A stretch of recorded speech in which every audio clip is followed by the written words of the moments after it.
새해를 시작하면서 창세기를 다뤄야 되겠다라는 마음을 먹었습니다. 시리즈 제목을 처음 세상이라고 정했는데요. 하나님께서 처음 창조하신 그 세상, 성경에 처음 기록되어 있는 이 말씀을 통해 내가 누구이고 무엇을 믿는지 확인하는 시간을 가지길 원합니다. 내가 누구고 무엇을 믿는지, 이 두 가지가 분명하게 서 있어야 우리는 삶의 방향을 찾고 흔들리지 않을 수 있습니다.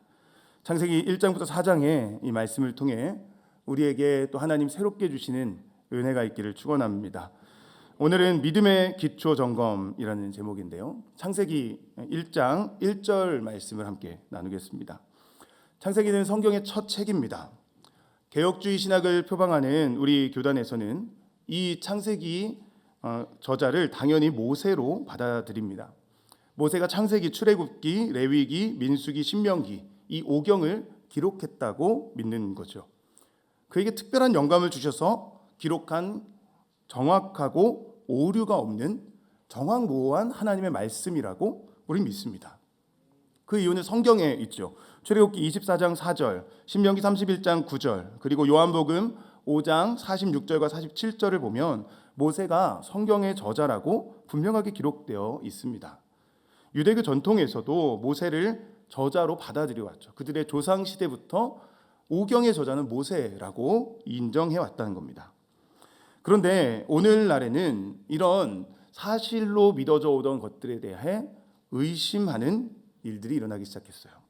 모든 것을 의심하라고 이야기한 인간의 그 철학적 사고가 기존의 신념체계의 균열을 만들었기 때문입니다. 모세 오경의 저자가 모세가 아니라고 주장하는 학자들이 있고 그걸 받아들이는 교단들도 있습니다. 기록 스타일이나 관점이 다른 부분이 있다는 게 이유죠. 하지만 이런 관점은 전통적인 성경 해석을 방해하고 성경 기록과 위배되기 때문에 우리는 받아들이지 않고 모세 오경의 저자를 모세로 보죠. 그럼에도 절대 진리를 부정하는 이 세상의 영향력은 막강합니다. 이미 세상은 이게 옳다, 이렇게 해야 된다라고 말하면 꼰대라고 하죠. 대신에 모든 사람들이 자기 생각을 주장하고 자기 소견에 옳은 대로 살아야 된다고 말하고 있는 세상이에요. 이런 현상은 포스트 모더니즘의 영향인데요. 이 매우 복잡한 용어긴 하지만 간단하게 한마디로 얘기하면 절대 진리에 대한 부정입니다. 모든 진리라고 믿어왔던 건 문화적, 역사적, 사회적 맥락에 따라 달라지기 때문에 진리는 없다라고 말하는 거죠. 한국에서는 일부 일처제가 맞지만 사우디에서는 일부 다처제가 맞다고 인정되는 것처럼 진리는 바뀐다라고 주장하는 거예요. 그러면 절대 진리가 아니라 모두의 생각이 다 존중되어야 된다라고 말하는 그런 세상이 됐죠. 이 포스트 모더니즘이라는 게 무조건 나쁜 건 아닙니다. 인류사를 보면 절대 진리로 둔갑한 힘의 강압은 분명히 존재했어요. 전체의 논리로 일개인을 눌러서 자신들이 원하는 방향으로 끌고 갔던 독재도 있었죠. 이런 논리에 반발하여 일어난 게 포스트 모더니즘입니다. 인간은 누구나 존중받을 가치가 있고 각자의 생각을 말하고 행동할 권리가 있다고 말하죠. 성경에서도 하나님은 각 사람에게 다양성을 부여해 주셨기에 교회는 연약한 개인을 존중하는 문화를 만들어야 되는 게 맞는 겁니다. 그럼에도 이 포스트 모더니즘이 주는 맹점은 분명히 있습니다. 서로의 생각이 부딪힐 때 절대 기준이 없으니까 조정이 안 된다는 거예요. 여러분, 세상에 어떤 것도 완벽하게 옳거나 완벽하게 틀린 건 없습니다. 서로의 입장이 되면 이 사람도 옳고 이 사람도 옳을 수 있는 거예요. 그러다 보니까 상대적 진리는 다툼을 만듭니다. 절대 기준이 없으니까 서로 입장만 주장하게 되고 그러다 보면 목소리 큰 사람이 이겨요. 힘이 센 사람. 힘이 진리를 만드는 근거가 될 수 있기 때문이죠. 그래서 사상은 더 살벌해지고 있습니다. 사람들은 자기 힘을 키우려 혈안이 되죠. 돈의 논리, 숫자의 논리가 세상을 지배합니다. 그런데도 사람들은 절대 진리를 거부하고 있어요. 전 세계적으로 일어나고 있는 갈등과 혼란의 이런 역사들은 이 포스트 모더니즘이 주는 악한 영향인데 사람들은 여전히 절대 진리를 거부합니다. 왜요? 절대적인 진리를 인정하기 시작하면 내가 원하는 세상을 살아갈 수 없기 때문이죠. 사람들은 자기가 보기에 옳고 자기 삶에 도움이 되는 것을 선택하고 싶어 합니다. 그래서 성경의 권위를 인정하지 않죠. 다른 종교, 철학, 도덕 기준, 심지어 인간관계 처세법 같은 그런 것들과 같은 위치에 두고 그 중에서 좋은 것만 취사 선택하고 싶어 하는 게 현대인들의 사고예요. 특별히 교회도 무교와 같은, 성경도 그냥 무교와 같은 선상에 두는 경우가 많습니다. 여기서 말하는 종교에 무교가 있는데요, 아무것도 믿지 않는 사람들 있죠. 이 사람들은 나는 나를 믿는다고 말해요. 내 인생 내가 원하는 대로 살고 내가 책임지겠다 말하는 거죠. 이건 포스트모던의 영향력 아래서 발생하는 사고입니다. 절대자를 믿기보다 각자 주관에 맞는 대로 사는 게 옳다고 생각하는 거죠. 종교는 마음의 안정이나 삶에 도움이 되기에 믿을 뿐 내 삶의 주인은 나 자신이라고 생각하는 거예요. 그러다 보니까 전 세계적으로 무교가 급증하고 있습니다. 절대의 진리를 부정하니까 절대자를 믿을 필요가 없다는 거죠. 한국도 이런 영향권 아래 있습니다. 한국인 중에 51%가 무교라는 조사도 있고 높은 조사는 63%가 무교라고 해요. 대한민국의 최대 종교는 이미 무교가 됐어요. 무교. 물을 믿는 교 말고요. 자기 자신을 믿는. 제가 너무 심각해진 것 같아서. 여러분, 이런 현상을 탈종교화라고 합니다. 종교를 떠나서 인간의 힘으로 살아겠다라는 거예요. 여러분, 왜 이런 현상이 일어납니까? 왜 믿지 않기로 결정할까요? 종교의 삶과의 인과관계가 별로 안 보이기 때문에 그래요. 믿지 않는 사람인데 떵떵거리며 잘 살고 믿는 사람인데 고생하며 사는 사람이 있다는 거예요. 그런 현상을 보면서 사람들은 종교가 나에게 어떤 이득을 주길래 믿으라고 하느냐라고 질문하죠. 천국에 간다고 말하면 그건 나중 일이고 지금 살면 상관없다고 말하는 거예요. 세상을 보면 그렇게 생각할 수 있어요. 이 종교라는 행위를 봐도 그렇게 생각할 수 있습니다. 어떤 종교를 믿어서 그 종교가 정한 규정을 따르며 불편하게 살기보다는 아무것도 믿지 않고 내 힘으로 사는 게 훨씬 편하고 이득이라고 생각하는 그런 거죠. 그런 현대인들에게 창세기 1장 1절은 여전히 이렇게 선언합니다. 우리 같이 한번 읽겠습니다. 시작. 태초에 하나님이 천지를 창조하시니라. 아멘. 성경은 변하지 않아요. 성경이 쓰여졌던 그때부터 지금까지 태초에 하나님이 천지를 창조하시니라. 이 구절은 성경의 첫 구절입니다. 사람들은 나를 위해 믿음의 이유를 찾지만 성경은 하나님의 창조를 선언하는 거예요. 주인공은 하나님이시죠. 태초에 하나님이 천지를 창조하셨기에 그 하나님을 믿어야 한다는 거예요. 내가 믿고 안 믿고 상관없이 세상은 하나님의 창조로 시작되었어요. 이 담대한 선언에 우리의 믿음의 기초가 있는 겁니다. 나에게 도움이 되어서가 믿는 게 아니라 창조주가 계시기에 믿는 거예요. 이 선언 앞에 개인의 믿음은 아무 영향이 없어요. 그래서 모세는 창세기 1장 1절을 설득하지 않습니다. 그냥 사실을 선언하죠. 내 믿음하고 상관없다는 거예요. 성경은 설득하려고 쓴 책이 아닙니다. 성경은 하나님에 대한 선언이에요. 하나님이 어떤 분이시고 인간에게 어떤 일을 행하셨는지 선언하고 있을 뿐입니다. 태초에 하나님이 천지를 창조하시니라. 하나님은 태초부터, 아니 태초 이전부터 계셔서 모든 것을 창조하신 하나님이시다라고 선언하고 있는 거예요. 하나님은 자신을 스스로 있는 자라고 말씀하십니다. 번역하면 나는 나다 정도가 돼요. 영어로는 I am who I am. 사투리로는 내는 내다. 무슨 의미입니까? 누군가에게 창조된 존재가 아니라 하나님은 홀로 존재하셨다는 거예요. 누군가 피조된 게 아니라 하나님은 창조주이시고 이 모든 우주가 생기기 전부터도 존재하셨던 유일한 존재라고 말하는 거죠. 하나님은 이 하나님의 존재를 설명하지 않으세요. 그저 나는 나다라고 말씀하십니다. 설명 불가능한 존재이기 때문에 그렇습니다. 출애굽기 3장에서 모세가 꺼지지 않는 불 앞에 섰어요. 그때 모세에게 필요했던 건 이해가 아니라 초현실적인 존재에 대한 인정이었습니다. 인간의 이성으로 담아낼 수 없는 초월적인 하나님을 믿고 그분의 말씀에 순종하는 것만이 인간의 태도예요. 인간은 창조된 세계만 봅니다. 피조물이기 때문이죠. 이 땅에 안에 있는 모든 것이 피조물이에요. 그래서 우리가 보는 건 오직 피조물밖에 없어요. 우리 눈은 피조물만 봐서. 그런데도 피조 세계조차 완전히 이해하지 못하는 게 인간입니다. 그렇지 않습니까? 인간은 엄청난 과학 발전을 이루었지만 그럼에도 여전히 이해하지 못하는 영역이 많이 있습니다. 지금도 그런 영역이 있는데요. 분명한 사실인데 이해가 안 되는 부분. 특별히 그 양자역학이라는 학문이 있어요. 들어보셨습니까? 눈에 보이지 않는 원자와 아원자 입자들에 대한 연구를 하는 분야인데 물질의 가장 기초적인 부분을 보는 거예요. 그런데 이 양자역학이라는 건 수학적으로 증명이 되고요. 실험적으로도 이미 증명이 다 됐어요. 그래서 있다는 건 다 알아요. 이 양자역학을 이용해서 반도체도 만들고 트랜지스터도 만들고 레이저도 양자역학에서 나오고요. 병원 가서 찍는 MRI도 양자역학으로 만드는 거예요. 지금 양자 컴퓨터도 활발하게 연구를 하죠. 그런데 인류는 여전히 양자가 왜 그렇게 돌아다니는지를 움직이는지를 몰라요. 모르는데 현상은 일어나고 활용은 할 수 있는데 원리는 모르는 거예요. 저만 모르는 게 아니라 유명한 교수들한테 강의를 들어봐도 왜인지는 모르는데 그렇게 된다. 이게 설명이에요.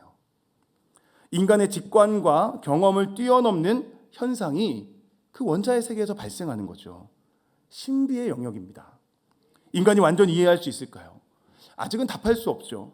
칸트가 주장한 물자체라는 개념, 인간의 경험과 인식 기능으로 이해할 수 없는 본질적 영역이기 때문에 인간이 이해가 안 되는 그런 영역인 거예요. 그런데 하나님은 양자역학과 비교할 수 없을 정도로 신비한 분이세요. 하나님은 세상의 모든 법칙을 만들어낸 분입니다. 태초 이전에 계신 하나님도 마찬가지예요. 그래서 인간은 태초 이전을 이해할 수 없고 상상할 수도 없어요. 그게 인간의 한계라는 거예요. 그렇기에 창조를 단순하게 선언하는 거죠. 하나님이 자신을 아무리 이해해 주셔도 우리가 이해할 수 없기에 하나님은 나는 나다 선언하신다고요. 우리는 주어진 사실을 받아들일 뿐입니다. 그게 인간의 위치예요. 욥기 37장 23절에 이런 말씀이 있습니다. 전능자를 우리가 찾을 수 없나니 그는 권능이 지극히 크사 정의나 무한한 공의를 굽히지 아니하심이니라. 이 구절 이전까지 욥과 친구들은 열띤 토론을 합니다. 각자 자기의 지혜를 뽐내며 한참을 하나님이 어떤 분인지 이 얘기해요. 그런데 그 변론의 끝은 전능자를 우리가 찾을 수 없나니였어요. 그게 인간이라고요. 그 인간에게 하나님이 이렇게 말씀하십니다. 욥기 38장 4절부터 7절입니다. 내가 땅의 기초를 놓을 때에 내가 어디 있었느냐? 내가 깨달아 알았거든 말할지니라. 누가 그것의 도랑법을 정하였는지 누가 그 줄을 그것의 위에 띄웠는지 내가 아느냐? 그것의 주추는 무엇 위에 세웠으며 그 모퉁이 돌을 누가 놓았느냐? 그때 새벽별들이 기뻐 노래하며 하나님의 아들들이 다 기뻐 소리를 질렀느니라. 여러분, 하나님은 인간과 비교할 수 없는 존재예요. 하나님이 땅의 기초를 놓으실 때 인간은 존재하지도 않았어요. 누가 그것을 도량법을 정했는지 누가 그 줄을 그것 위에 띄웠는지 인간은 모르는 거예요. 세상이 어떻게 창조되었고 어떻게 유지되고 있는지도 인간은 다 이해하지 못하고 살아가는 유한한 존재일 뿐입니다. 그래서 피조물에게 필요한 건 이해 이전의 믿음이에요. 내 삶에 도움되고 안 되고가 문제가 아니고 그런 인간 차원의 문제가 아니고요. 믿음은 창조주의 존재에 대한 인정에서 나오는 겁니다.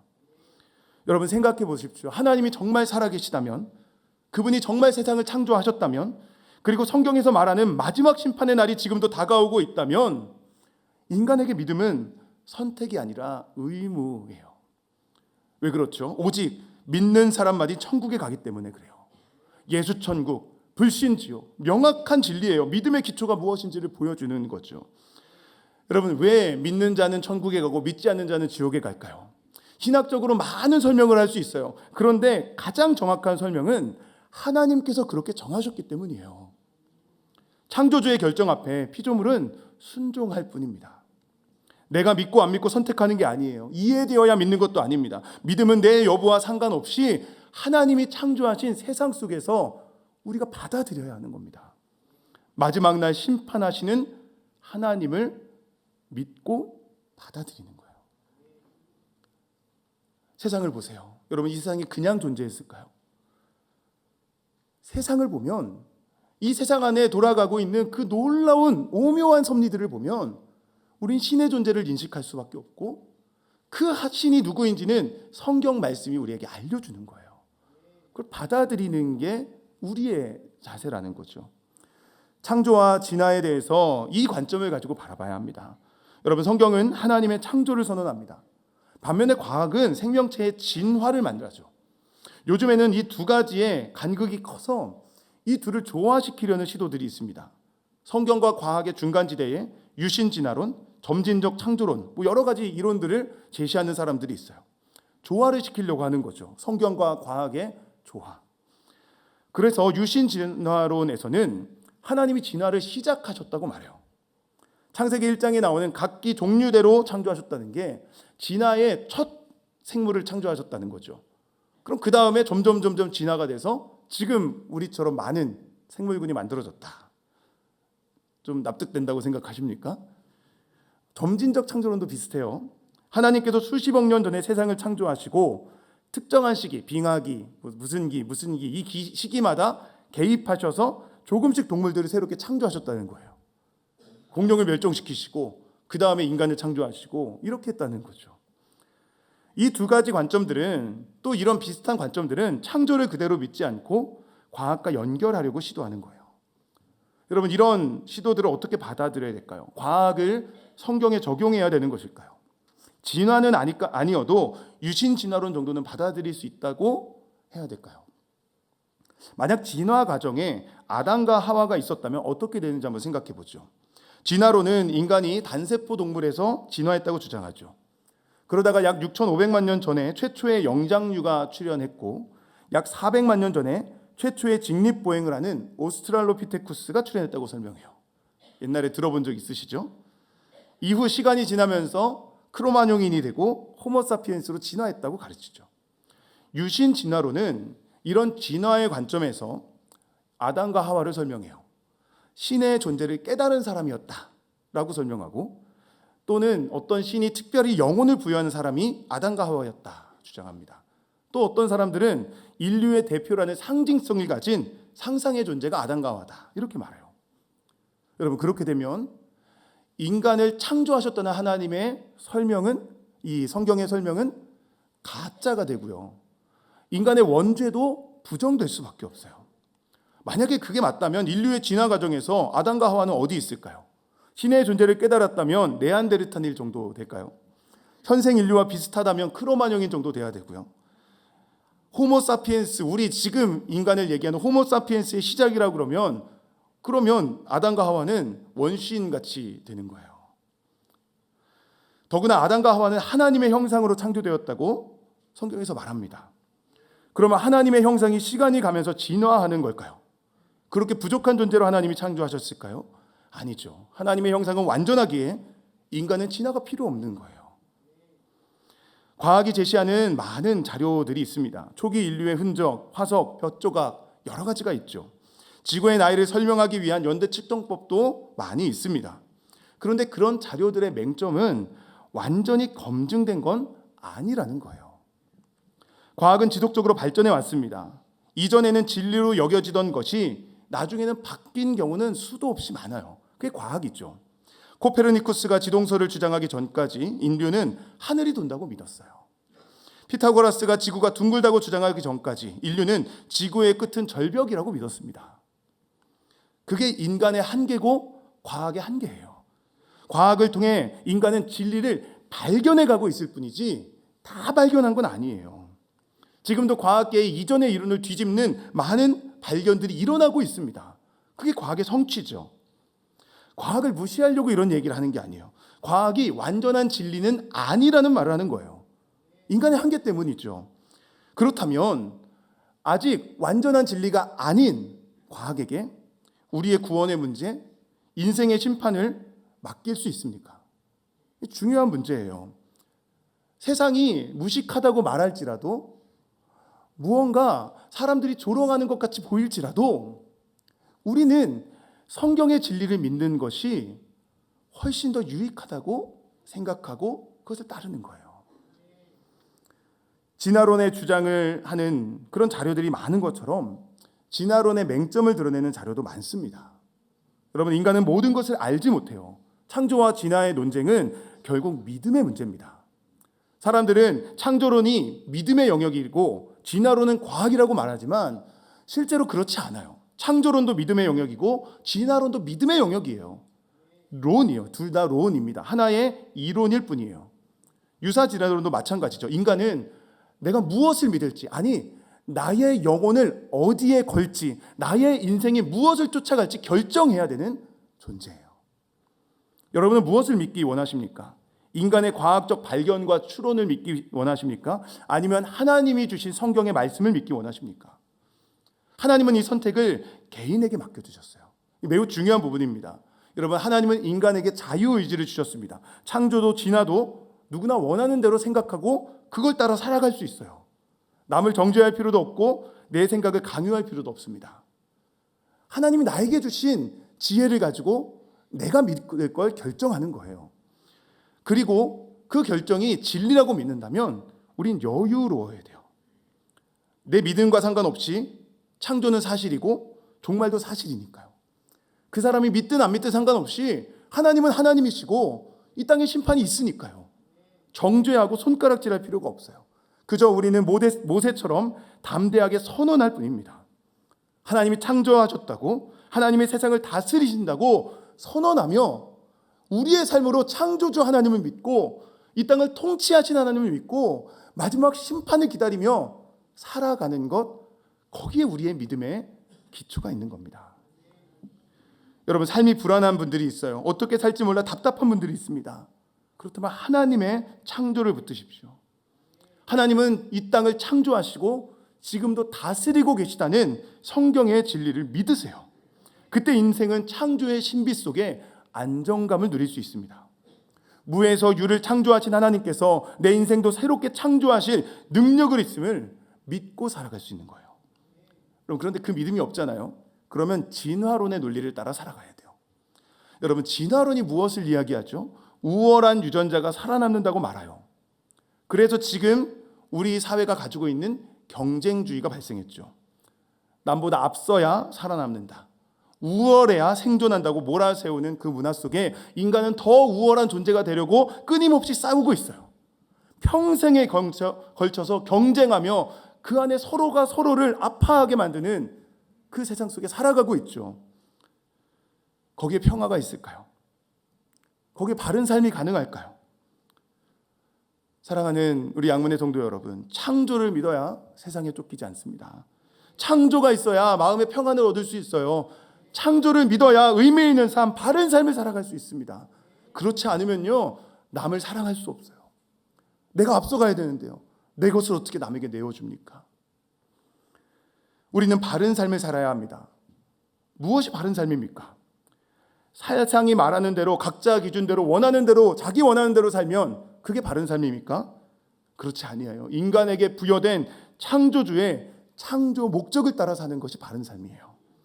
그럼 창조주는 어떤 목적으로 우리를 창조하셨을까요? 에베소서 2장 10절 말씀 우리 같이 읽겠습니다. 시작. 우리는 그가 만드신 바라 그리스도 예수 안에서 선한 일을 위하여 지으심을 받은 자니 이 일은 하나님이 전에 예비하사 우리로 그 가운데서 행하게 하려 하심이니라. 아멘. 바울은 우리가 그가 만드신 바라고 선언합니다. 이 그가 만드셨다는 건 헬라어 포이에마예요. 하나님이 창조하시고 구원해 가시는 하나님의 소중한 걸작품이라는 의미예요. 이 걸작품은 여기 있는 여러분 모두이고 또 선한 일을 위하여 창조받은 우리들이에요.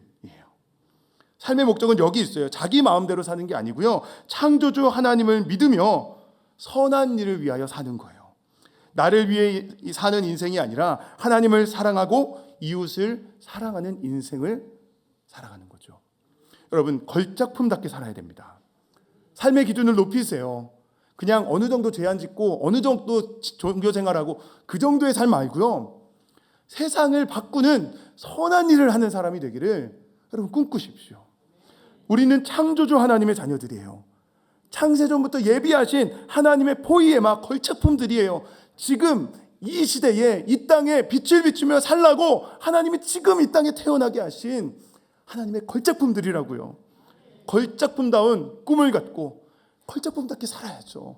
멋지게요. 멋지게. 그럼 뭐가 멋져요? 좋은 차, 좋은 옷이 멋진 거예요? 그렇지 않아요. 세상을 거스르며 바른 길 걷는 인생이 멋지죠. 미련해 보일지라도 선한 일에 힘쓰는 인생이 멋지죠. 연약한 영혼을 도울 줄 아는 사람, 정말 아파하고 눈물 흘리는 사람 다가가 안아줄 수 있는 사람, 내가 아무리 바쁘고 내가 아무리 가진 게 없어도 한 사람에게 마음을 쏟고 함께 울어줄 수 있는 한 사람을 귀중히 여기는 그 사람이 멋진 사람 아니에요. 어두운 세상을 밝힐 수 있긴 그런 사람이 되기를 하나님 앞에 몸부림쳐 기도할 수 있는 그 사람이 멋진 사람 아닙니까? 사랑하는 우리 양문의 성도 여러분, 우리 선한 삶을 살길 원합니다. 하나님이 우리를 그것을 위해 창조해 주셨어요. 우리의 주어진 삶에 하나님이 선한 일을 하길 원하시고 그 일을 감당할 능력을 창조주 하나님께서 주세요. 문제는 우리의 갈망이에요. 우리의 갈망. 지금 삶에 만족하며 사느냐, 더 하나님의 영광을 드러내기 위해 갈망을 가지고 살아가느냐. 저는 우리가 갈망을 갖길 원합니다. 우리 양문교회 지금 너무 좋은 교회지만 여기서 멈추지 않길 원해요. 더 많은 영혼을 주님 앞에 돌려보내고 주님의 영광을 드러내고 땅끝까지 복음을 전하는데 우리가 쓰임받는 갈망이 있었으면 좋겠어요. 그 갈망. 한 주간 우리 창조주 하나님을 묵상해 보길 원합니다. 하나님이 창조하신 이 천지 만물을 보며 하나님이 얼마나 오묘한 분이신지를 묵상해 볼 수 있는 우리가 됐으면 좋겠어요.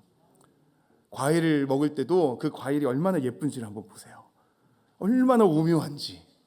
그냥 막 드시지 마시고 하늘에 떠 있는 구름을 보며 하나님이 얼마나 창조가 무한한 분인지를 보세요. 만들어져 있는 이 동물들을 보며 하나님이 얼마나 창조적이시고 얼마나 재미있는 분인지를 발견해 보는 시간을 가져보세요. 그리고 그 창조주 하나님이 내 아버지 되심을 묵상하고 그 하나님이 나의 삶을 인도하심을 묵상하고 그 믿음 가지고 이 땅 가운데 선한 일을 하며 살아갈 수 있는 우리 모두가 되기를 축원합니다. 우리 그렇게 살아갈 때, 하나님을 날마다 인식하며 살아갈 때 하나님 우리에게 능력을 주실 줄 믿습니다. 말씀을 마치겠습니다. 하나님은 태초에 천지를 창조하셨어요. 그 하나님의 초월적인 능력은 지금 모든 만물 가운데에도 작동하고 있습니다. 그래서 우리는 선한 일에 도전할 수 있어요. 창조주 하나님 우리를 승리하게 하심을 믿고 우리에게 주어진 삶을 살아갈 수 있습니다. 과학과 논리 너머에 계신 하나님을 붙드십시오. 하나님은 초월적인 분이에요. 우리가 상상조차 할 수 없는 광대하신 분이에요. 그 광대하신 하나님이 우리를 선한 삶의 자리로 초청하십니다. 내가 너와 함께 하겠다. 내가 너를 붙들겠다. 내가 너를 지키겠다. 내가 너에게 힘을 주겠다. 주님 말씀하세요. 갈망하십시오. 주님 나라를 갈망하십시오. 나로 인해 우리 가정이 바뀌길 갈망하시고 나로 인해 직장이 바뀌길 갈망하시고 내가 있는 곳에 빛을 비추는 사람 되기를 갈망하십시오. 그렇게 기도할 때, 그렇게 살아갈 때 하나님 놀라운 일을 행하실 줄 믿습니다.